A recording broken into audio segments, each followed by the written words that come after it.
processes, including self-study and the annual reports, policies for faculty professional development activities, processes for program review, processes for institutional planning and budget development, and the plus one is other academic and professional matters as are mutually agreed upon between the governing board and the academic senate. So if the academic senate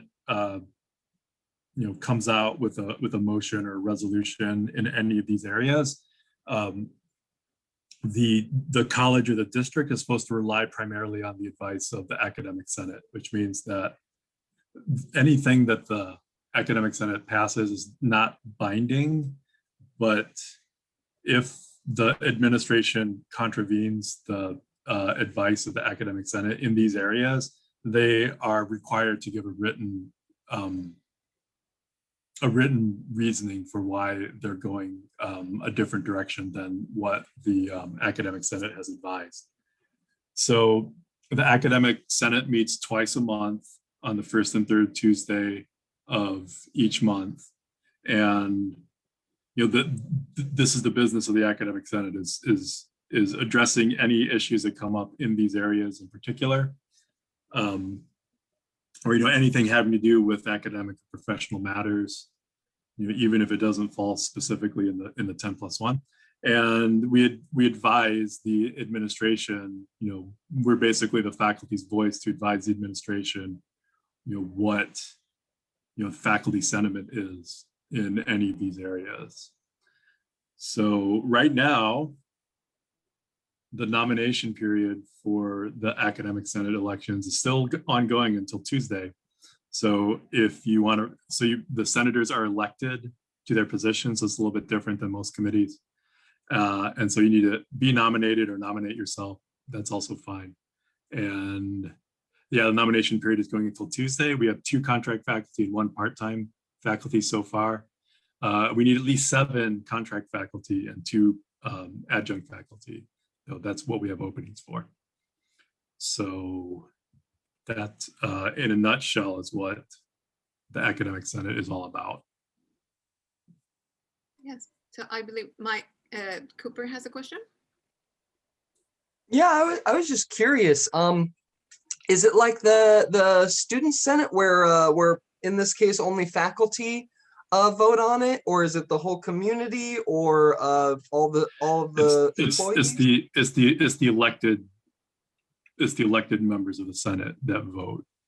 Right. So anyone can comment and anyone can attend, but the actual faculty members of the senate are the other ones who have votes. Right. I just mean for the elections. So only faculty can be elected to the faculty senate, the academic senate. Right, Yeah, but so do only faculty vote on the yeah. elections? Yeah, full-time faculty vote for the full-time senators, and part-time faculty vote for the part-time senators. Awesome. Thanks so much. Sorry, I didn't word the question well. I have to say, being on academic senate, along with some of the other attendees here, it's really interesting because you getting an insight on things that you wouldn't normally hear. And so it's an important committee. There's some decision making that's done. As Tom mentioned, we vote on things, but this is an interesting committee and we do important work.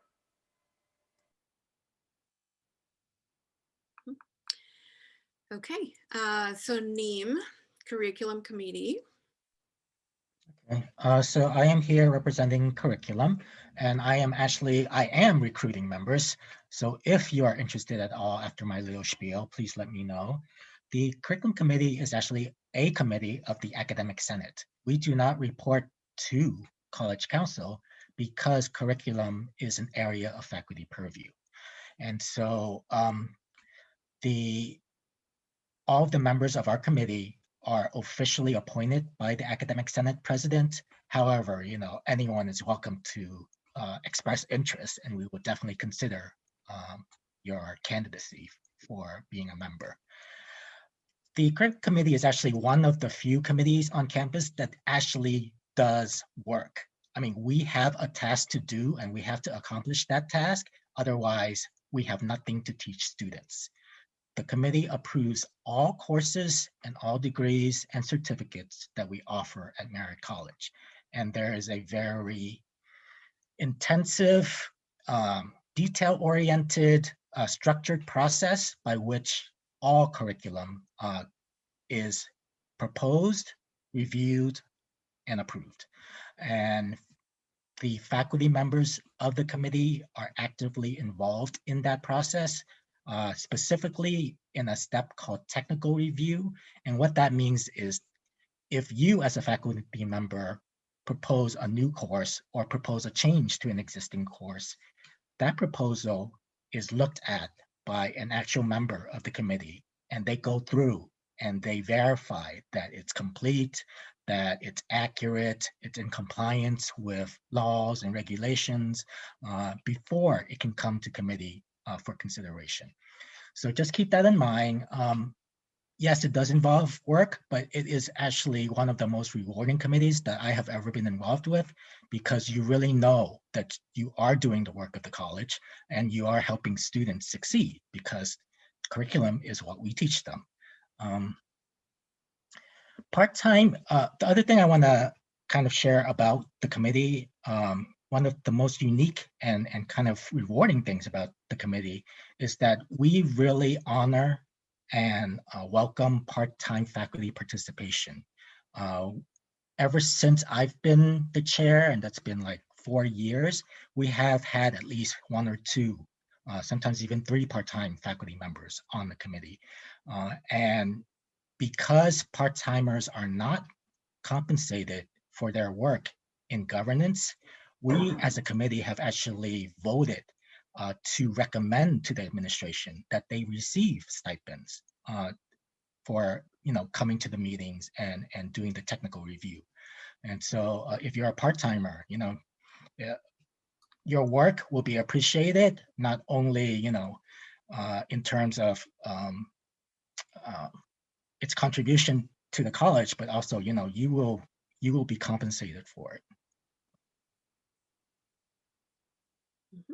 Oh, and also, the committee is not only composed of faculty. We actually have representation from all of our constituency groups. The Vice President of Instruction and all the instructional deans are non-voting members.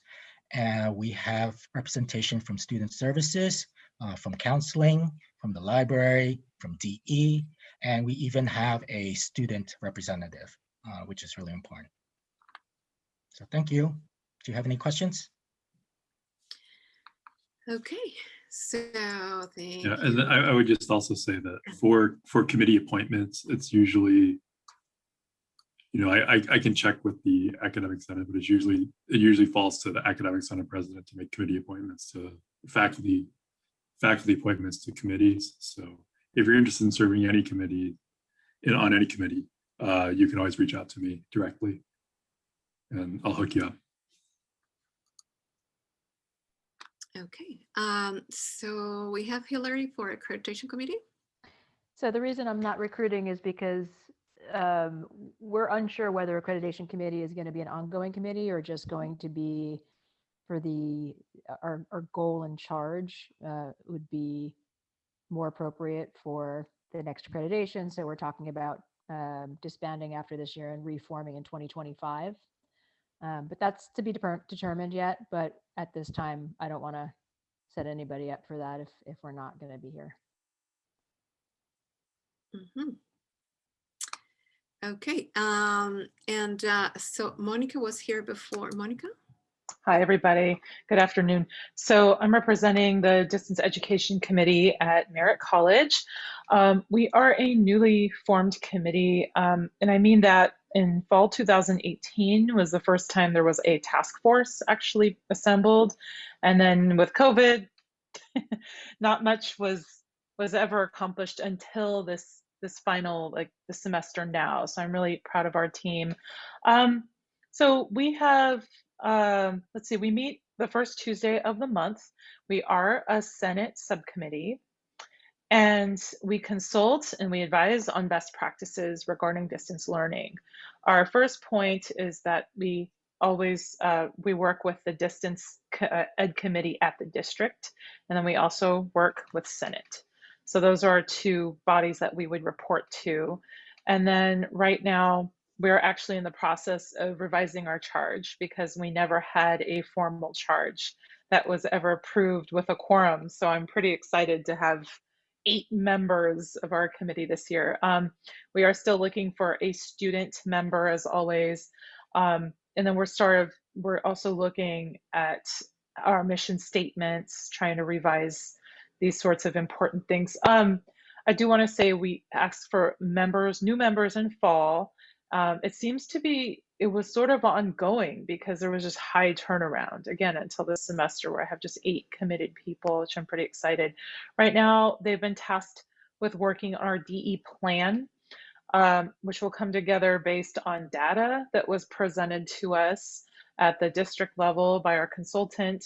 And we're going to start kind of making some activities that revolve around assessment and these ideas of what we see for our student success rates and how to implement continuing quality of insurance of success. So that's what we do.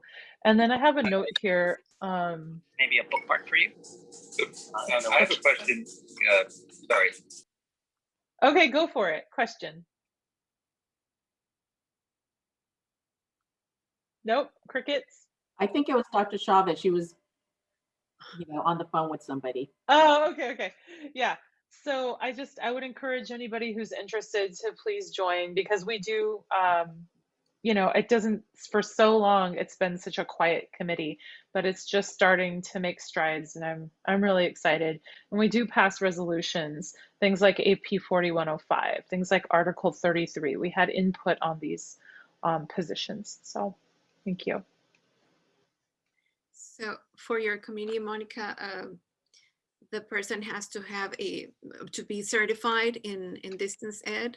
Or what? That's what we're reworking that in the draft right now, that it was recommended that you should have either been trained to teach online or that you have an interest in teaching online. And that was the thing, right? Those of you that are on the DE committee in this meeting, remember that came up in the last meeting, that we don't want to prevent people who haven't taught online from joining. So there should be somebody who's able to be interested in this to also contribute their thoughts. And part-timers? Yeah, part-timers. We're looking for a staff member, student. I want to see the widest array of membership so that we hear voices from all sides. The staff side has been seriously lacking, and I cannot tell you how many times I've reached out and asked them to please participate. And I'll continue to do that. And lastly, so if a part-timer wants to join, is there compensation? Because I know you guys do office hours, for example. I do office hours. There is no compensation at this time. It is in the works that I would like to request it. Yeah, okay. Thank you. All right, yes. So, and then there is our Professional Development Committee. So Frances, do you want to talk about Professional Development Committee? Sure. So the Professional Development Committee, we work with the District Committee, Professional Development Committee. We get support from them. And the work that we do is to plan these professional development days, these flex. So we have 2 every semester. So it's a matter of organizing, recruiting people to do workshops. We base on suggestions, ideas from maybe the district or maybe what other colleges are doing. I know last semester we kind of piggybacked on what the other campuses was doing with the Cora training. And this is important work because it is required. And we look at faculty, or I think faculty who request funding for professional development for attending conferences. We also work on sabbaticals. If people are looking to apply for a sabbatical, this committee process that, we vote on it. And so what we really are trying to do is be responsive to what the needs and the interests are of the campus and put together a day of workshops, presentations that reflect the interests of the college and the desires of the college. Yeah, Maria? Mhm. Yes, so our committee is the way that we have it set up now. It's based on data. We like collecting information, and based on that information, surveys, attendance to all of the different professional development activities. Then we develop future trainings as well. So we rely heavily on that. And also our committee has its own budget, because we have our committee's bylaws come also from the contract agreement between the Peralta Federation of Teachers, PFT, and the district. So memberships, who can vote, how many people from each constituency, all of that is determined in that contract. So I don't know how much we can change because it's, that's established from the contract. So we have to follow that, and all of the other 4 colleges do as well. And also we have to report every year. We have to report to the chancellor, to the California Community Colleges chancellor, about the activities that we do yearly for professional development. So because that money comes from the state, also we need to show that we are really doing an excellent work of planning and assessing our professional development activities. So the results, you can see them right away, right when we do the planning of our flex days. And also, yeah, so all of our members work. And I think the comments that I've heard usually is that people in general love this committee because we always see things happening, progress, changing. We center in action, not too much talking and not coming up with results. So that has been a good thing for the committee. So there's 2 vacancies. There is 2 faculty vacancies.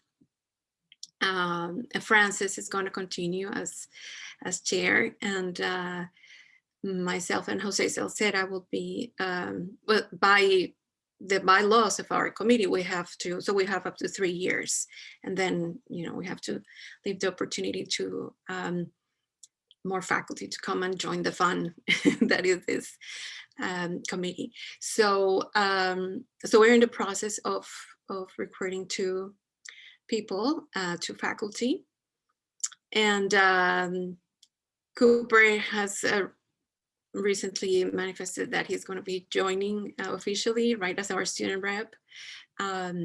Unfortunately, the voting, so for votes, he can be as a guest, right? But the voices of students have been very instrumental for the design of all of our professional development activities. We always have the students talking in the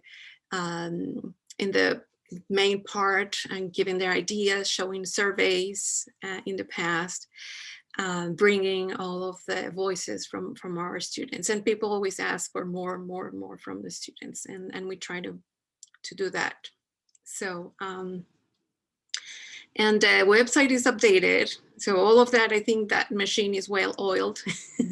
So it's a matter of keep up the good work and the results with that. So people want to hear any other specifics, everything is in the website. Everything is updated there. Yeah. I have a question, just because I've served on so many committees and they're so different in terms of how much work goes into them. I wonder if each person could just talk about the time commitment expected, either on a weekly or a monthly basis for each of the committees. I don't know if Tom's still there for Senate, but. Well, I can speak. I can't speak for the, I guess, president. Tom does a lot. I have to say, Tom does a lot as a president. But as a member of Academic Senate, It's just the commitment to attend the meetings, which I hate, don't tell anybody, but I look forward to Academic Senate meetings. Yeah, the president gets a 50% release time, right? So part of the reason why a lot falls on me is because it's actually half my load from semester to semester. Yeah, but otherwise members, need to attend the meetings. There's supposed to be 90 minutes twice a month. And, there may be, if we're passing resolutions or if there's something we need to vote on, like you just need to stay informed. But that usually is not too onerous. So yeah, so it's just, it averages out to maybe 1 or 2 hours a week as an at-large member of the Senate. And then elected officers will write reports also, and that takes a little bit longer. And so like if you're the recording secretary, you have to keep track of the minutes, right, and do all that. And then the vice president might from time to time have to step in for the president. But the officer that does the most work is definitely the president.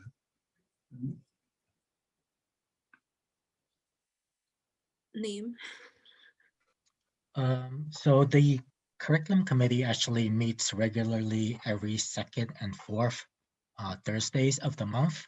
So throughout the year, that averages out to like 16 to 18 meetings, depending on holidays and flex days and stuff like that. It's really important that members attend meetings. We absolutely require quorum at each and every meeting because we almost always approve curriculum at each meeting. And if we miss a meeting, then that will cause a roadblock in the approval process. And then the effects of that ripples down like for the entire coming year, really. So members are expected to attend meetings. As I stated before, faculty members are also expected to participate in technical review of proposals. And it's really hard to kind of estimate the workload for that because different disciplines and different departments and programs will submit proposals at different times. But I would say overall, as a full-time faculty member, our contract states that we should be doing somewhere around 10 hours a week of this type of work, right? So I would say, yeah, that probably would be true for the curriculum committee and for faculty members of the curriculum committee.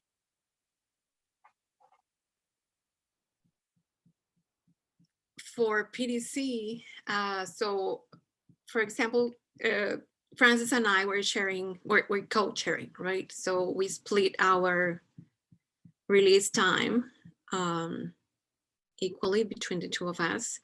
And yeah, there is a lot of emails to organize the flex days especially. But I think, our meetings are usually only 1 hour, tops 1 hour, 15 minutes. So we really focus on coming up with ideas and right away with the task items. And everybody collaborates. So you know what it's assigned for you and you can do it throughout the week. So classified are highly active too. So all the people right now, they are all on fire. Like you guys have seen Maria, Spencer and Denise Woodward. And so all of them are bringing up ideas and bringing also surveys from classified. And now we have Cooper, so we're ready to go. But yeah, so it's as far as we arrange and the meetings are well organized, then everybody can collaborate so that it doesn't fall just in the shoulders of the chairs or co-chairs. Because yeah, like everything else, putting things together, especially for days like this, it can be, but if just follow, collaborate, organize, all of that is feasible. And I have to say, being remote, I think it's a lot easier because when you're on campus, you have to do some additional planning. around food. So we don't have to worry about that when we're working from home. Yeah, we will spend some time discussing about food before, and that was, yeah, a little bit interesting. But so things that have been getting better is that we have clarified with the district about the money that we should be receiving. We've been dealing for a long time with that. That's clear already. That we need to receive rollovers, that that has to go to the right budget, etc. So again, I mean, I think we've worked everything out in a way that from now on it should be easier.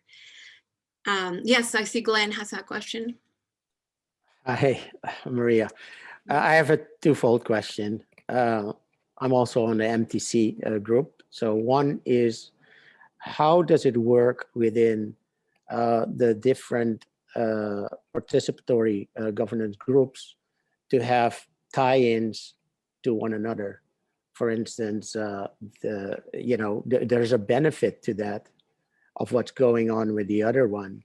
And how is that mapping, so to speak, working? That's the first question. And the second is, what is a definition of a task force within one of your participatory groups? Because with the accreditation, we had to get things done at a certain time. Yeah, and we had to get it done fast so that, and I don't know what the difference is of a task force and how is that allocated and how is that worked on? Okay, maybe Nima or Tom can talk about task Actually, force. and Stephanie's here. Stephanie can Or talk about the Stephanie. connection between groups. Yeah, I can. Well, what I would say is, so the committees and the senates are, the composition, the charge, the bylaws, all that stuff is written down in the Participatory Governance Handbook. So things like senates and committees or standing committees are, basically defined and sort of meet on an ongoing basis. They're permanent bodies. And then task force, usually when you put together a task force, it has a very specific thing that it needs to get done. The membership is a little bit more fluid and they're not permanent, right? They're put together for whatever specific purpose they want to accomplish. Right? So I think that's the basic idea and the difference between the two. There's nothing that says, oh, I mean, there's a few things that say, like if you're a committee chair for what are called the review committees, then you also are an ex officio member of the College Council, which is the body that sort of makes final recommendations to the president for the president to act upon. But there's nothing specific about, membership amongst different committees, like, oh, if you're on this committee, you also have to be on this committee, right? There's not a lot of that as such. Stephanie, you wanted to say something about? I can. Just that the Participatory Governance Handbook is online, and pages 7 through 10 outline, the purpose of the senates, which are the participatory governance groups and sort of the operational committees that feed into those other committees. And as Tom mentioned, they're considered review committees, and that is the budget, the facilities, the institutional effectiveness, the technology, which all then report to the council. And those are sort of the major bodies that feed into each other. And then you have somewhat the operational committees, like accreditation and graduation, health and safety, leadership, professional development, student success and equity, that help and assist in sort of making informed decisions and reporting to other bodies as necessary. And sometimes it's not necessary to report to these other bodies and to get sort of a consensus of what happens. So for instance, professional development doesn't feed into any of those other committees in making the decisions of what happens for our flex day activities. No, and accreditation does give report outs to college council, but not necessarily for consent items. So there's a different level of buy-in and routing per se with respects to the topic. And then with respects to task force, we actually refer to those as ad hoc committees, which are defined as committees that can be dissolved and are only formed for specific tasks. And so you've seen a lot of that this past year due to all the accreditation efforts. But as you know, during an accreditation year, it requires a lot of collection of documents and more detailed focus. And so once that year has sort of come to conclusion, all of those efforts aren't necessarily needed until the next go round of our institutional effectiveness report and the visit. So that's just an example. Now, with respect to the connection, as I mentioned, there are topics like the APUs with respect to the resource requests that do navigate through those various committees for different levels of review. So the resource requests do go through the technology committee, the facilities committee, the budget committee, the institutional effectiveness committee, and ultimately are recommended to the council and go on from the council to the president to be sort of documented as this is what stands, right? So depending upon what is navigating or what is being discussed or what requires, I guess, participation in what decision is being made will determine sort of what group it goes to. There should be more. My recommendation is that there should be more of a connection between the different committees for that cross-pollination of information. And we are working to try to develop that. But ultimately, there isn't, as Tom mentioned, if you serve on this, you have to serve on that. The only committee that technically does that is the council, that if you are the chair of the budget committee or you are the chair of the technology committee, you have sort of an automatic need to be on the council with respects to the consolidation of what is being navigated. Yeah, the reason for my question was an example of software use for instructional use and software use for the whole college as a whole, and how it ties in, for instance, with DE or versus just infrastructure. So in that particular sense, that's where the source of my question was. So but it's good to know all of this. Sorry, in general. Yeah, no, I was just going to say that there are 4 committees that report to the Academic Senate directly.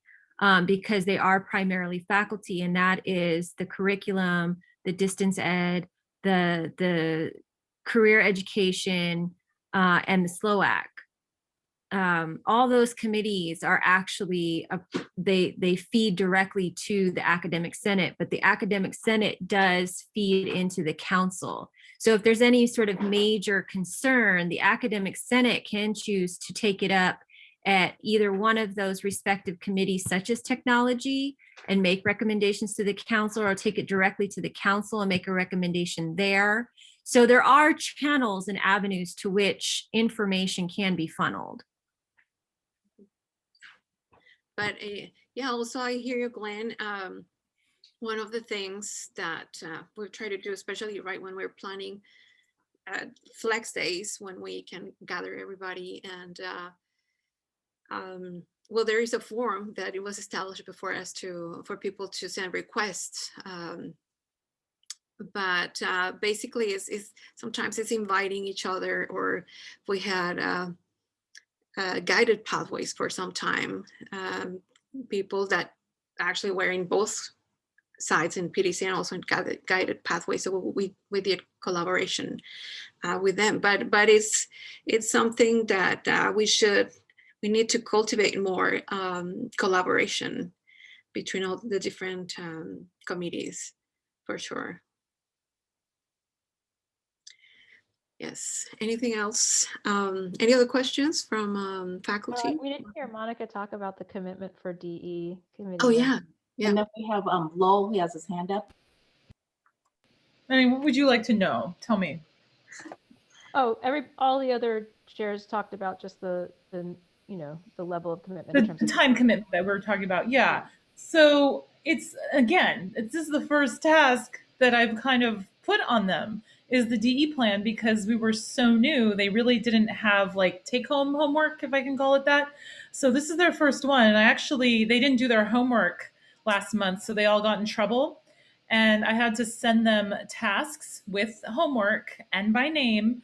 So they're on this call, they know.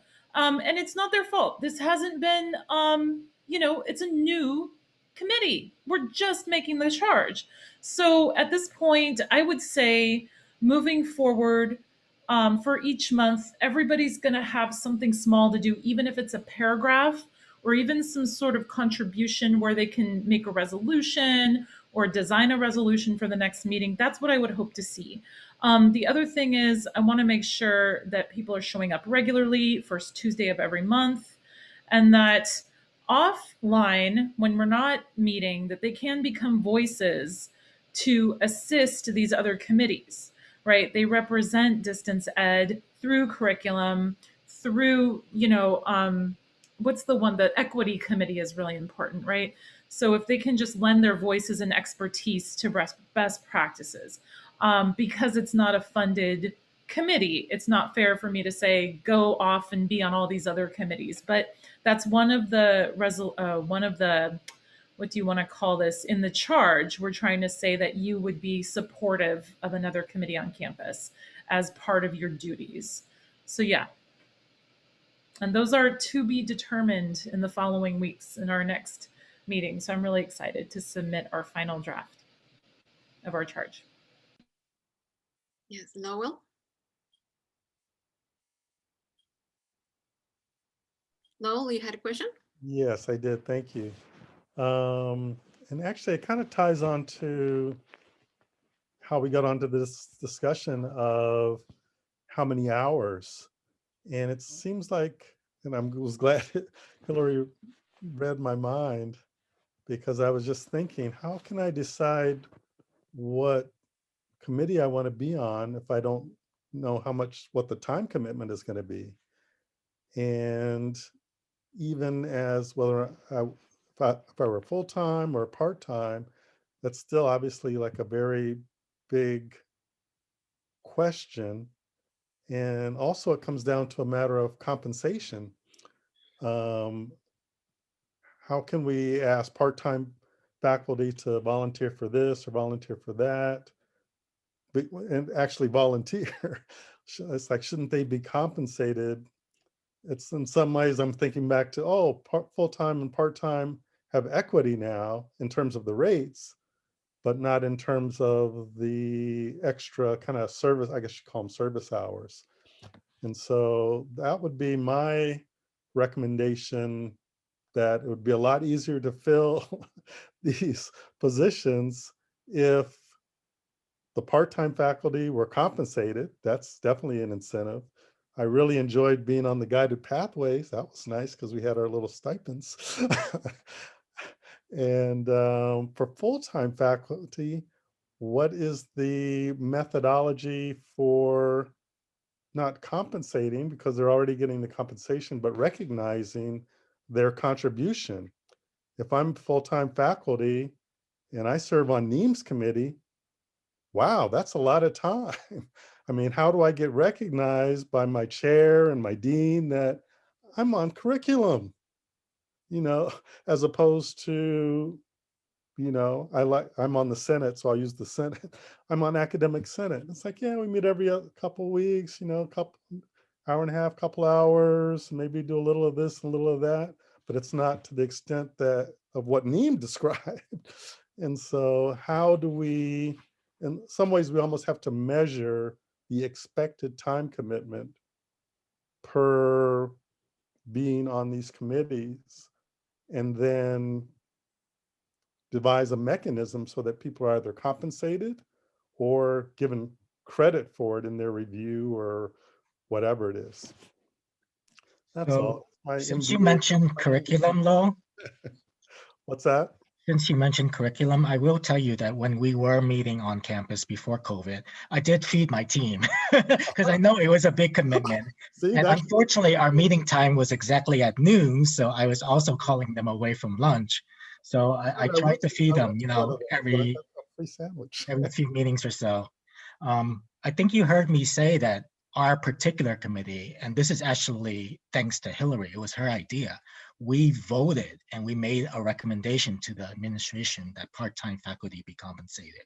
And so that's something that as a chair, I was committed to. We can't guarantee that, and it would be better if we actually had like an institutional policy or a district-wide policy about compensating part-timers.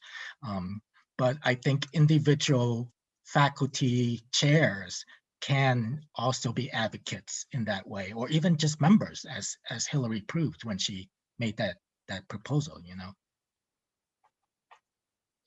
Yeah, so I'm thinking for the Professional Development Committee. So in the bylaws and PFT contract, it just says that the chairs can be faculty. So and we have release time. So I need to verify this, but I don't see why you know that if it's a co-chair or chair will be compensated even if it's a part-time faculty, right? With the release time that is voted. So in our case, you know, and we have a note taker that is compensated as faculty. And then we have chair also that is compensated. So I do have something to say to that compensation. And that is because PDC operates with its own funding source. Correct. And so the allowance to, you know, have a chair and a note taker and all those additional components for that particular committee is because of the funding that is provided through contracts, right? And the fact that you guys vote upon how that money is spent and divided accordingly. With many of these other committees, there are no funding sources. And so those funding requests have to be made.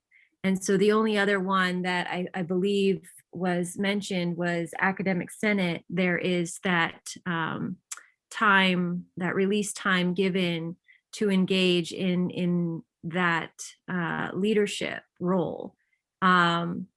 But with regards to many of the other committees, there isn't that.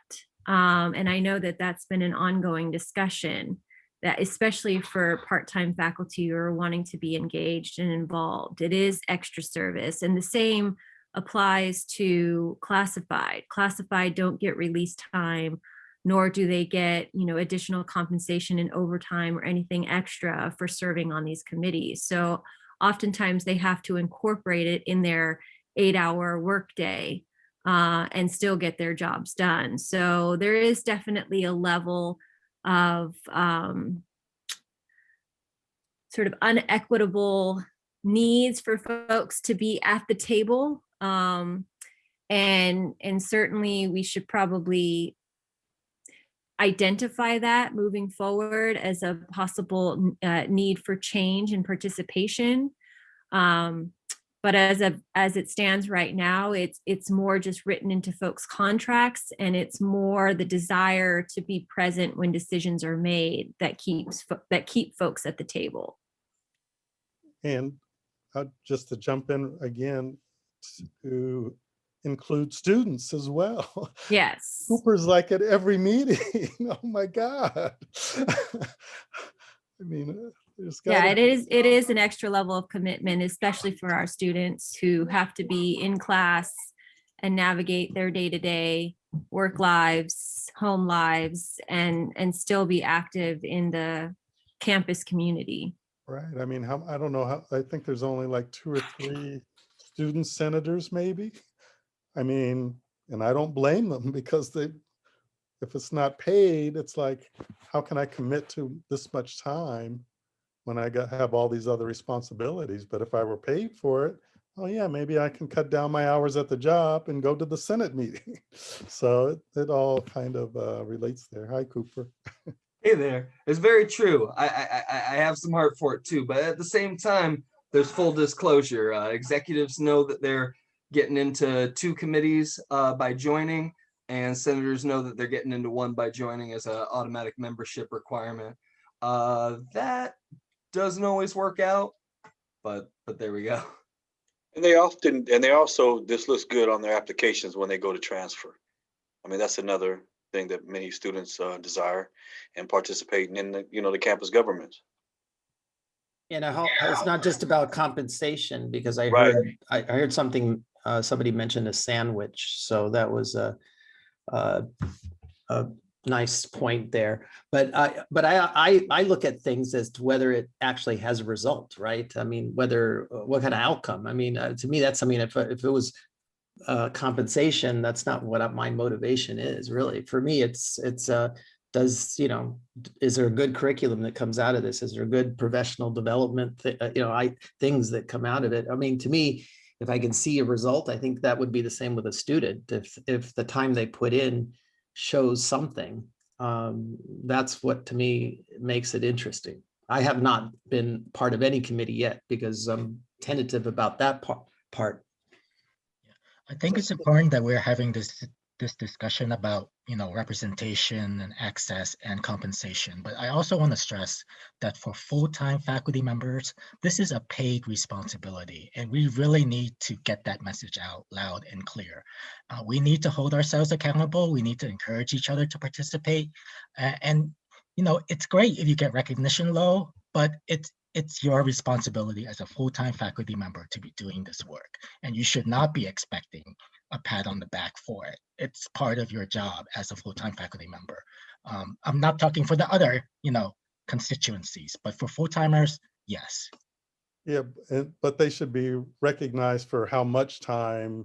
It should be, I guess, documented in some way, which maybe it is, I don't know. But just really briefly to address the recent comments about the other ancillary benefits of being on committees for students in particular, it really comes down to an equity conversation. Because yeah, if I've got plenty of money and plenty of time, well, which I do, fortunately, I'm lucky. So I can do it. But if a student has to work, they can't afford to take the time off to be on these committees and get the ancillary benefits. They've got to go, work the job or whatever. So it really is an equity thing. Yeah. To make sure that compensation is a part of these time commitments. Yeah, but this is a wonderful conversation, and we should definitely keep talking about this and find ways to promote people that are, should be participating more in these committees. So it is 4:53. Yeah, and isn't it crazy that nobody's invited the Student Senate to represent themselves at this PG business? 4:53, whoa. Okay, and then so if everybody it's okay with that, then we can maybe go for the next activity that is scheduled. Yeah, let's just brush it to the side along with the comments in the chat. Sounds good. Sorry, Cooper, what was that? Oh, it's recorded. You'll be able to check back. Okay, alrighty. Okay. Just been wondering when my time was going to come up here. Thanks, Apparently it's getting cut short in the middle of my commentary, but that's cool. Well, Mike, Coop, if you want to continue with the conversation, I'm sure people would be happy to stay later. I think we were just being encouraged to hop to the next thing. I'm going to entrust the institution and all those responsible within it to make this space. I don't really feel like I should have to wedge myself in at the end. I think the students deserve a little more representation than that. And I think that in terms of what was just being said, just to wrap up these points, let it be known, student government credentials mean nothing without the ability to reference the work that you did through them. It almost looks bad to some institutions that are more scrutinizing to just see a label and you can't substantiate anything that you did through that position when they ask you about it. And guess what? We need to actually accomplish almost anything. We need y'all's support. So when we're not even getting included in something like this, there's a problem.